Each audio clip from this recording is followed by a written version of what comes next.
அருமையாக என்ன செய்வாங்க அப்படின்னு சொன்னா, காணிக்கையை கொடுக்க போகும் பொழுது அழகா அதை எவ்வளவு நீட்டா எவ்வளவு பரிசுத்தமா போயிட்டு அந்த இடத்துக்கு கொடுக்கணுமோ அவ்வளவு பெஸ்டா கொண்டு போவாங்க.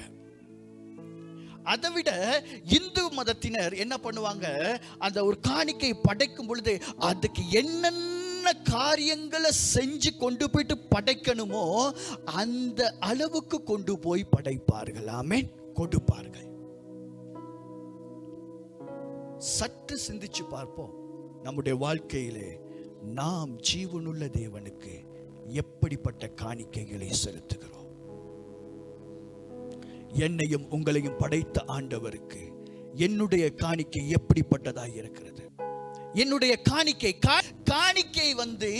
மேன்மையான பலியா இருக்கணும்.